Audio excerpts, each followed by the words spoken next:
Bonjour à tous et bienvenue dans l'épisode 5 de Journal intime d'une sportive. Aujourd'hui on se retrouve dans la voiture, face caméra toujours, pour discuter aujourd'hui d'un sujet un petit peu plus joyeux que le dernier, même si évidemment le climat de terreur et de peur est toujours installé et règne, prend le dessus. Aujourd'hui j'aimerais aborder le sujet de la difficulté qu'est de commencer le rugby en Belgique en tant que fille et en tant que femme. Déjà parce que quand on a moins de, il me semble, enfin au moment où moi j'ai commencé le rugby, donc j'avais 10 ans, et en fait il n'y avait pas d'équipe de filles. Donc ça veut dire qu'on se retrouve à être, donc si vous avez de la chance d'être avec une autre fille dans une équipe, mais autrement en général c'est vous toute seule avec que des garçons. Donc déjà à 10 ans ça va encore, je trouve que la différence déjà physique elle n'est pas trop importante, mais bon, comme vous êtes la seule fille dans l'équipe, eh ben, personne ne vous fait de passe, vous n'êtes pas trop inclus dans les jeux avant l'entraînement, dans les passes avant l'entraînement, et puis dans les discussions, etc. Et puis, pour tout ce qui est plaquage et tout ça, encore, ça fait pas trop de différence. Les garçons sont pas encore trop, entre guillemets, immatures à cet âge-là.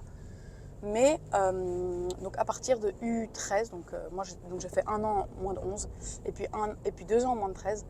En moins de 13, évidemment, les garçons commencent à grandir, commencent à devenir un peu plus matures, commencent à devenir... Enfin, il y a la puberté tout simplement qui arrive.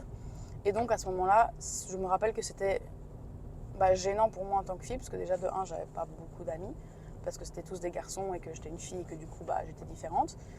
Mais aussi parce que à cause de la puberté, ils sont en mode « Ah, une fille, dégueu !»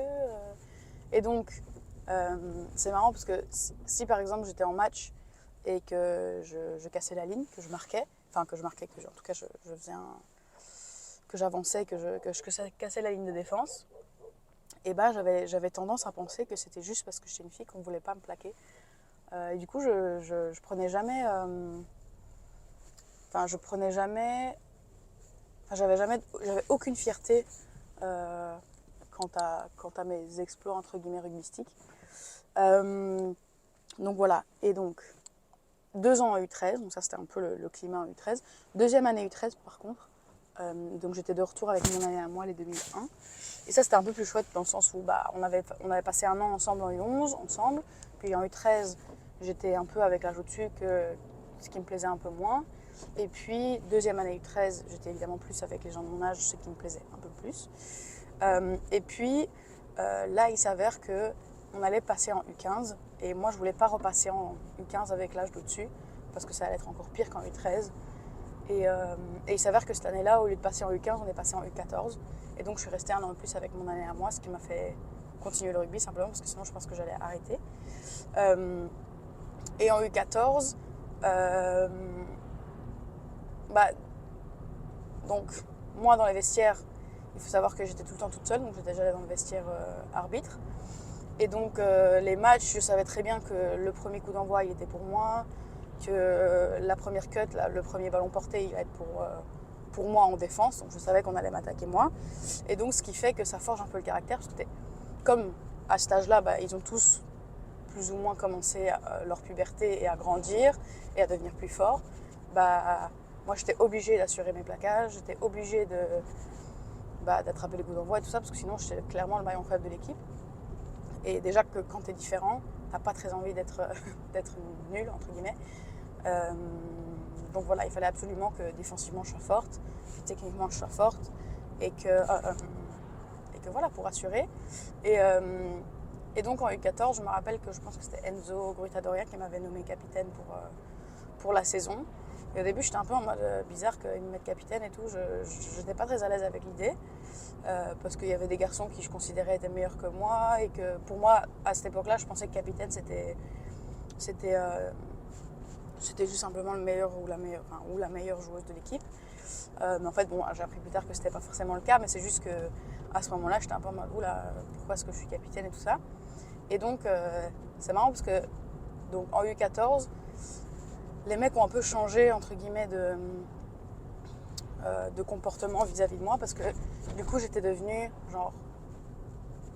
plus devenue je me sentais plus comme leur coéquipière à ce moment-là, plutôt que avec juste la fille qui est un peu sur le côté. Et là, vraiment, genre, enfin, fallait pas me toucher, fallait pas m'embêter. Et donc, j'avais juste une bande de... Enfin, 14 sur le terrain, mais 25, 30 frères qui faisaient attention à moi. Et il n'y avait pas intérêt à ce qu'on me fasse mal ou qu'on me touche pendant les matchs, quoi. Et donc, ça, c'était cool. Et puis voilà, en U14, on est champion de Belgique. Et donc c'était chouette.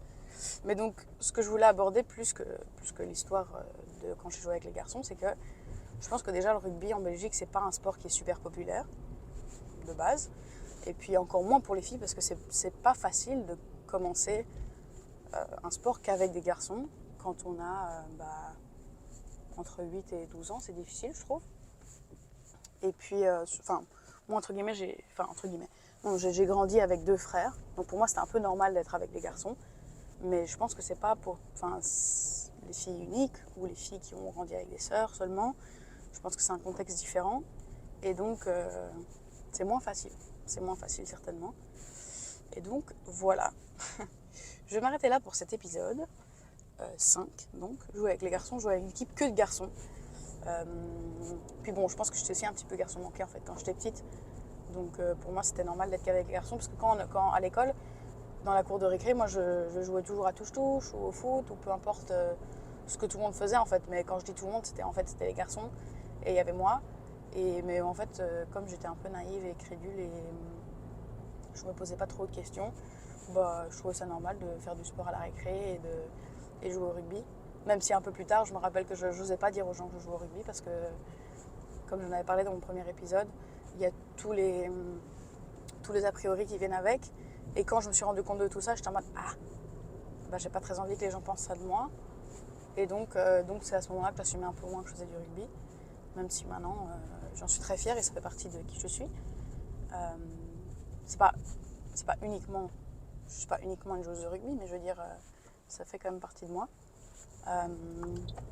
Donc voilà, je vais arrêter cet épisode ici. J'espère que l'épisode 5 vous aura plu de jouer uniquement avec des garçons, de commencer uniquement avec des garçons. Si vous avez une fille, je pense que c'est quand même mieux de la faire jouer avec les garçons parce que je pense que les filles et les garçons jouent un rugby différent, mais que c'est très important pour une fille quand je vois les filles qui ont commencé avec les garçons dans l'équipe, toutes les équipes dans lesquelles j'ai joué, c'est des filles qui en général ont un jeu plus instinctif, plus naturel, où c'est moins de la réflexion derrière le jeu et que c'est plus on joue parce qu'on voit les espaces, parce qu'on sait lire le jeu, mais c'est pas forcément on m'a dit ou j'ai appris que. Donc voilà, je vais vraiment arrêter là parce que c'est la 3e fois que je le dis là. Bonne journée à tous. Encore une fois, j'espère que ça vous aura plu. Et on se voit tout bientôt dans l'épisode 6, j'espère, en forme et plus conscient de ce qui vous rend heureux. Voilà, bonne journée à tous.